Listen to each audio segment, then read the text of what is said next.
Reading with your kids.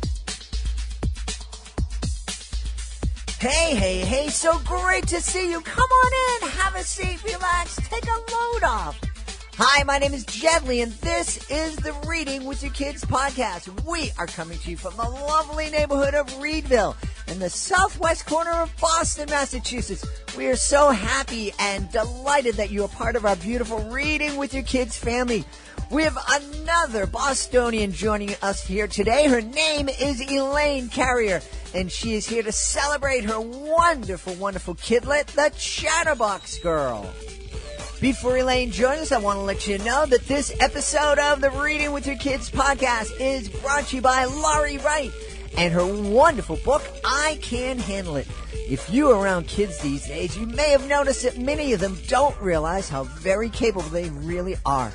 Many children haven't had practice solving their own problems, and therefore they just don't think that they're able to. Kids need to know that they are quite capable of handling the situations they encounter in everyday life, and capable of handling the emotions that come from those situations. Practicing handling their problems is essential for achieving success in the real world. Now, you might be thinking, oh, my kids don't have any problems. Well, from your perspective, no, but, things like missing shoes and having to turn off the TV, wanting a pet, making a mistake, this can seem monumental to a kid, and they need to understand that they can handle those emotions. Kids learn best through repetition, and after reading this book and hearing the mantra, I can handle it over and over again, they will identify with the child in the story, realize that they are just like him, and declare to all that they can handle it. You can learn more about I Can Handle It by Laurie Wright by visiting her website, lauriewriter.com. This episode of the podcast is also sponsored by Mommy's Big Red Monster Truck by Allison Paul Klakowitz. We are delighted that we have been able to add Mommy's Big Red Monster Truck to our Reading with Your Kids Certified Great Read Hall of Fame. We love this book. Every kid knows that mommies are the greatest. They feed us, they take care of us, and they love us with all of their hearts. But did you know that moms are so cool? Well, there's two Bostonians on the show, so let me say this. Did you know that moms are also so wicked cool? Well, one little boy sure does. His mom drives a big red monster truck, and it is awesome. It bounces and smashes and takes him on amazing adventures all over the country. In her truck, they can do anything, they can go anywhere, and best of all, they do it together. Mommy's Big Red Monster Truck, a Reading with Your Kids Certified Great Read by Allison Paul Klakowitz. Get your copy today at Amazon. And this episode of the podcast is also brought to you by the books of Nita Clark and Kathy Doherty. You've heard Nita and Kathy on this show, mother and daughter team. Nita is the mom, she is the author. Kathy is the daughter, she is the illustrator. And Nita brings so much wisdom, not only to her appearances on the podcast, but to her books. I love the last time she was with us, she said, bad times happen, good times are created. And it's the good times that we create that are the glue that hold families together. I just love that. And I love her books. Their latest book is called There Are No Fireflies in Montana. And I was really surprised to find out that there are no fireflies in Montana. Now, this great book features a young girl who's curious to know why there are no fireflies in this place that they just moved to. So what she does is she starts asking her family why they think there are no fireflies in Montana. She starts with the mom and winds all the way through until she gets to her little brother, who has a really, really interesting idea as to why there are no fireflies in Montana. You should also check out their other books, Why Do Dandelions Grow?, I Hate Numbers, and their middle grade read, The Royal Search for Shenanigans. Now, you can find out all about the books of Nita Clark and Kathy Doherty by going to their website, aneatreadpublishing.biz. And all of their books are also available on Amazon. Joining us on the line right now from right outside of Boston, Massachusetts, in the lovely town of Holliston. She is the author of the debut middle grade read, the Chatterbox Girl. Please welcome to the show, Elaine Carrier. Elaine, how are you? Good. How are you? Thank you for having me on. I'm so happy to have you on. So happy to have a neighbor on. It seems like there's a lot of children's literature being created in and around the Boston area. Yes, for sure. Yeah. So what inspired you to write the Chatterbox Girl, and tell us a little bit about it, please? Okay, so I've been a voracious reader my whole life, and I've loved to write as well. And as my kids were growing up, I always told them stories, a lot involving the characters that I wrote about in the Chatterbox Girl. And my daughters are all grown up now, so I had some extra time on my hands, and I just started to write it down and form some new stories, and I ended up with the whole story of the Chatterbox Girl. And it's a mixture of all the adventures I had growing up in the 60s and 70s, and a lot of the fantasy that I read, Alice in Wonderland and Wizard of Oz and all that. So it's got a good mixture of adventure and fantasy. That's super. Now, as I was on your webpage, and it was describing the story about a family taking a vacation into the woods during the summer break of 1975. That's right. It's, as you're writing that, I know a lot of people are reading that and they're like, going, 1975? Wow, that's like before electricity and everything. and True. That's when I was graduating from high school, so it's certainly a time that I'm very familiar with. Yes.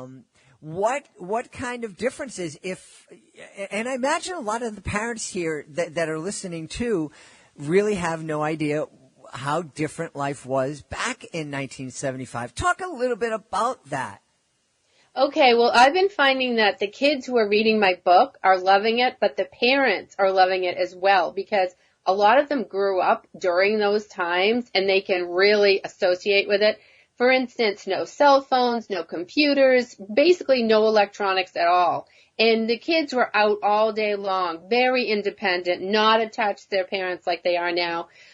Doing things like hiking and fishing and, camping out and being at their friends' houses and sleeping over. So it's that kind of atmosphere that, a lot of people say it's a feel-good story because there's none of the technical stuff of, to get involved with it. It's just a carefree summer vacation. You're mentioning how different it was and how we were outside all of the time. And I just was speaking to another Massachusetts author, and I think he's a little bit younger than you, and probably decades younger than me. But he was talking about how challenging it is for a kid nowadays to go into kindergarten because they spent so much time with their mom or with their dad, but they were always with an adult up until that first day of school. And I'm saying, I'm like, yeah, okay, I guess that's what it is like now, but I remember being 4 years old and my mom telling me, go outside, go down the street, play in the playground. And that's how it was. Yes. And we saw them for dinner. That's the only time I really saw my parents, is like we'd come home when it was getting dark out. We'd sit down, we'd have dinner together, and then we'd probably run outside and play ball off the roof again, What do you think, other than, so life really has changed a lot, and it's not just the electronics, it's how kids are being raised and how they're, well, I don't want to use the term smother because that's kind of judgmental, but kids don't have the same kind of freedom that you and I had growing up. Everything is structured. If they're not at home with their parents, they're at an after-school program, or they're at a before-school program, or they're at karate, or they're at some kind of adult structured activity. Right. We were brought up to amuse ourselves, and we used our imagination a lot. We didn't need a lot of toys. We just hung out together and made fun with what we had. We had tree forts, we'd, do stuff alone. We weren't with adults all the time, whereas the kids today, they're more scheduled. Everything's organized. There's more competitiveness. There's sports involved. That wasn't part of, the middle class society upbringing back then. I think kids were way more independent, and they moved out of the house at 17, 18 years old when they graduated. Nowadays, not so much. They're more a part of their parents' lives, and they stay longer, and they rely on them more, I think. Mm-hmm. Well, one of the reasons kids don't move out of their parents' house here in the Boston area is that, it's ridiculous. The rents are ridiculous. It's like $3,000 to share a bedroom in an apartment in a not so nice part of town. It's true, and then you've got all the student loans that are just phenomenal. There's so much financial pressure going on. It's hard. It's hard. I don't know how some kids do it. And that's one of the reasons I'm talking about this is because I really think it's important for us to understand that it's not just the technology that has changed. It's how we raise kids. We're talking about parents, kids, 4 years old going down to the playground by themselves, and 6 and 7 year olds, going out in the morning and coming back for dinner in the summer times. And a parent can get arrested for that now. Oh, I know. It would be unheard of. I mean, my characters are 10 and 12 years old, and they spend all day on their own. The adults just have little spotlights in the book generally. And I've had a few comments from parents that say, "Oh my goodness, this just wouldn't happen these days." Mm-hmm. So tell us some of the adventures the kids experience when they're out in the wild. So it starts out, they're going on a fishing trip. It's the end of the school year, and they have fun, and you kind of meet the characters that way. But then it transitions where the main characters, Poppy and Ella, they're on a farm, and it borders a woodland area, and they go exploring in the woods. They follow a random cat into the woods, and they find this old fieldstone octagonal house with a metal roof. It's covered with vines. It's a mess. So they get their brother and their brother's friends to come help them, and they all rip down the vines, and they break into the little, they get into the little building, and they find all kinds of, really interesting things. And then there's a segue into a fantasy world that happens.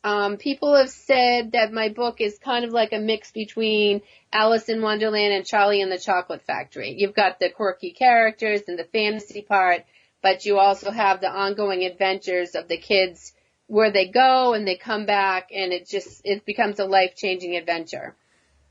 Yeah, that's really a good company to have your book compared to, especially a debut book. Congratulations. Thanks. What other kind of reactions are you getting from folks? Now they're surprised, the adults are surprised to hear about the freedom that the kids had, and they love the characters. What about the kids who are reading the books? What are they saying about what it was like growing up in the 70s? I think they're not really, it's funny, they haven't focused on that at all. They get drawn into the story, and the story itself has so much going on. They don't usually mention, they don't have cell phones, or they don't have this. They haven't really mentioned that part. They've been more, a lot of them really like my characters. They find them endearing, and they like them. They think they're funny, or they think, they're cool in some way. So I haven't had a lot of comment about the lack of technology. I think once they get into the story, they don't miss it. And I know it's unfair to do it, so I'm going to ask you a question. It's going to sound like I'm asking you to tell me who your favorite child is. But you're mentioning the characters and they're quirky. Tell me introduce me to your favorite character, or the character that you find the most interesting. Okay, so the kids like this character once they're in Chatterbox World, which is the fantasy world. And one of the characters' names is Nope Frog, N-O-P-E, Nope Frog. And the reason is because he's very negative, and all he ever says is nope. He doesn't want anyone to do anything. Nobody can pass by his swamp. He's just so negative, and they get into a roadblock where they can't even continue on their way because this frog just won't say yes. And it's a very funny chapter in which they actually trick him into saying yes, and they change his mind about things. But the kids always giggle about Nope Frog. They think he's pretty funny. Is there something or someone perhaps that inspired Nope Frog?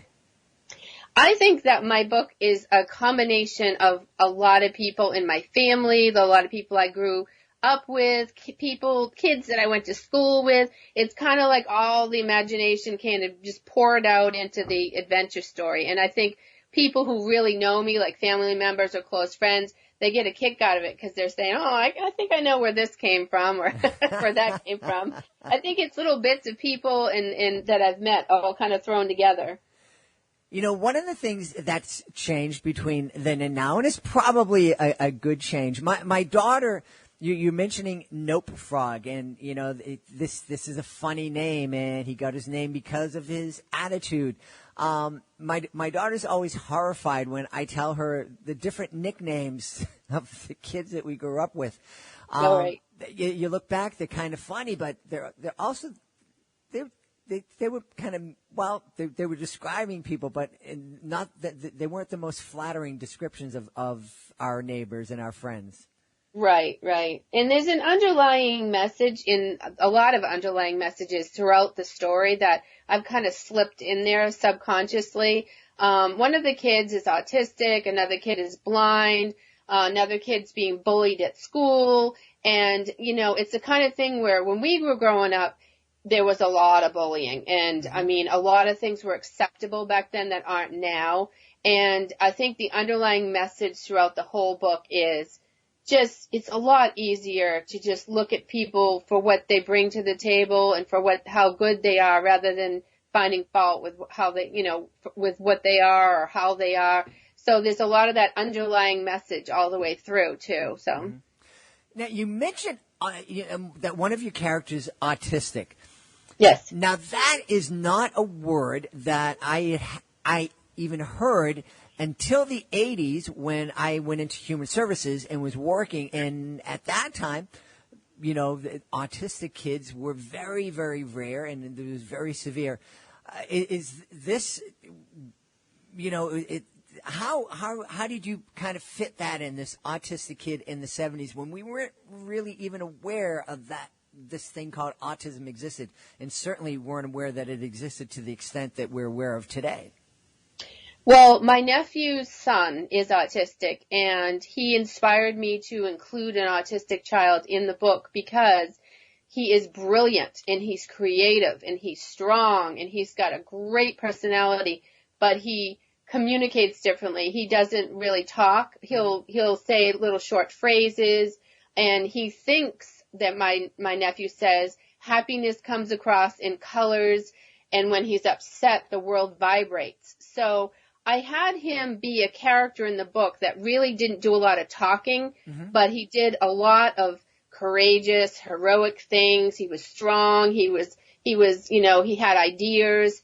And I wanted to portray him as somebody who was really worthwhile and a wonderful person, even though he was so different than the other kids in the story in that he really doesn't talk much. Mm-hmm. So I feel like kids, of course, were in our midst back in the 70s, you know, that had autism or had other, you know, disabilities that made them different, but they weren't integrated into the school system as much as they are now. So I wanted to kind of make that a small bridge between the two generations.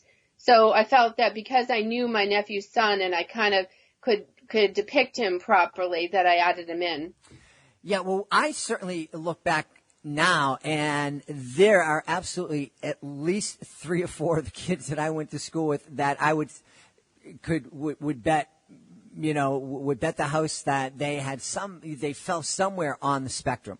Right. As I look back. So, it's not like autism just kind of sprang up. You know, our knowledge of it is much greater today than it was back then. Right, right. You talk a lot about bullying. Do you think that the issue of bullying has changed, and how do you think it's changed since the 70s and to today? I think it was swept under the rug back in the day. It was just part of being a kid. And I think that there's been a lot done to help in that area. It's talked about more. It's addressed more. They have, they say they have zero tolerance. They try not to have it as much. The only thing that's different too, though, is we have the whole internet. We have cyberbullying and all that now, and that's a whole new bag of ideas. So that's, something that's different now. But I think there's an effort been made to do better than when we did before. I mean, I know personally I was bullied a lot in school, and I think the message I try to send is just a real simple message of there's so many other things in life that are so important, like just family and good friends, and go tell someone, go talk to somebody that and tell them what's happening, and make them understand that you're really not happy. And I think that I try to just subtly put that in the book so that maybe a kid who's reading it might go talk to their parent where they wouldn't before. Mm-hmm. Yeah, I think it's really important, and that's a fantastic message to get to kids to help them understand. And that's probably the biggest difference in terms of bullying is, at least we could go home and, if someone tried to contact us on the phone to kind of bully us electronically back then, well, they had to get through your mom or dad who answered the phone. Right, exactly. And since there was only one phone, they didn't want it tied up all day. So, nonsense phone calls weren't allowed. So at least we could get away from that. Kids these days, they can't get away from it. No, they can't. And like you said, when we're at home, we were totally away from school. But kids are never really away from one another now. They're just in constant contact. Mm-hmm. Mm-hmm. Yeah. So you have this debut book. It's getting some great reaction from folks. It's being compared to some classics. Is this inspiring you to write more books? I'm actually halfway through a prequel called Chatterbox World, and it takes place 3 years before the Chatterbox Girl, and it's coming out great. I think that a lot of the kids who've read the Chatterbox Girl are on my email list, and they're going to get a copy sent out to them. I think I'm going to probably publish it around November of this year. Well, I can hear the excitement and the passion in your voice. It's absolutely sounds like that you've absolutely caught the writing bug and that you love it. Yes, I do. Yeah. And what's that like catching this bug at this time in your life? It's a great time in my life because it enables me to, be at home. I work with my mother at a little country store we own, and it gives me the ability to be independent, but I'm doing something I love, and I'm doing a ton of author visits, visiting schools and libraries. It's become a whole social as well as, as a business, but it's become a whole social life as well. So it's a great time in my life for this to happen. That's fantastic. Well, tell everybody where they can connect with you online and find out more about the Chatterbox Girl. Okay, so my website is www.thechatterboxgirlwebsite.com. I'm also on Facebook as The Chatterbox Girl. I'm on Instagram with the same name. And if they are interested in buying the book, it's available on Amazon.com in paperback or ebook form. And it's also on a lot of other sites like BarnesandNoble.com and Walmart, any place that sells ebooks. It's available. It's only 99 cents as an ebook, and the paperback's $14.95. So, and I run a lot of specials too, like on Goodreads and all those sites where I give it away free for like 30 days. So if you want to check it out, and of course, number one thing that all authors hope and wish and dream of is you can always leave a review too, whether it be on Amazon or Goodreads or on your website or just tell your neighbor about it. Anything like that is just so helpful. That is fantastic. Any chance that you're feeling inspired to write a book that's based on the blizzard of '78? It's funny you asked that. That was monumental. I was in high school and we had 2 weeks off from school. And it was an amazing event in my life. It was wonderful. That's a good idea, actually. Yeah. Somebody should write a book about that. Well, I know there have been different books that have been written about it. I don't know if there's been a personal insight. Yeah. I could do a personal insight. Absolutely. I have a lot of good stories about it. Yeah. I was working in human services. I was working at a detention center down on Cape Cod, and me and my partner, we came back. We knew there was a snowstorm coming. We didn't want the people that we were going to be relieving to be late. We didn't want to be late getting back, so we got back there early to relieve folks, and then we're on duty for 2 weeks. 2 weeks. Oh my goodness! So well, you did a nice thing, but we were locked in there with our clients, and it was actually a lot of fun and kind of scary, but it was a lot of fun, and it was I was glad I was in my early 20s at the time. I wouldn't want to try to go through it now. No, I know. There's a lot more people and traffic and all that, so.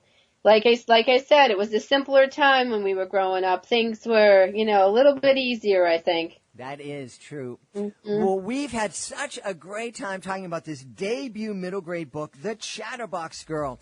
We've been talking with the author, Elaine Carrier. Elaine, thank you so much for being on the show. And thank you for having me.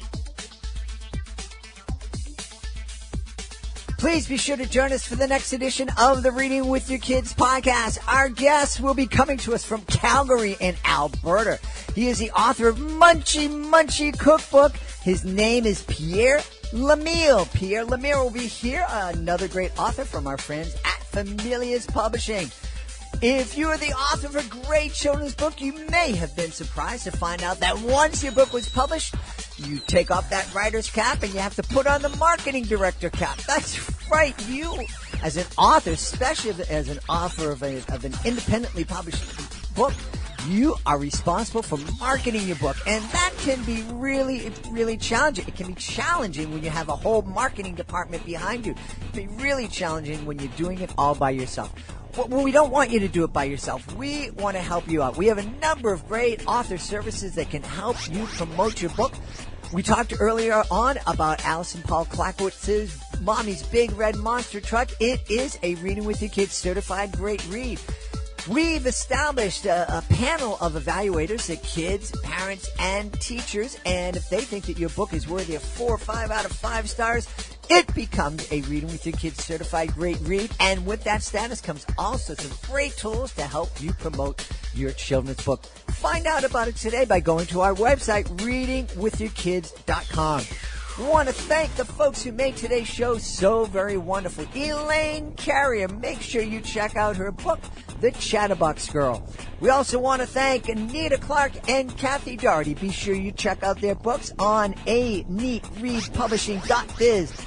There are no fireflies in Montana. Why do dandelions grow? I hate numbers and the Royal Search for Shenanigans. We also want to thank Laurie Wright. Check out her I Can Handle It book and also her Mindful Mantra series at lauriewriter.com. And, of course, we want to thank our friend Allison Paul Clackowitz. Be sure to check out her Reading with Your Kids certified great read, Mommy's Big Red Monster Truck.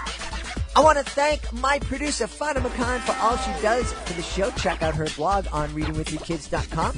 I want to thank my beautiful wife for all of the support that she gives me. I want to thank Augie the doggy for watching my back here in the studio. And I want to thank you. Thank you so much for taking the time to join us today. And as always, thank you so much for taking the time to make the world a better place by reading with your kids. I'll be looking for you in the next edition of the Reading with Your Kids podcast.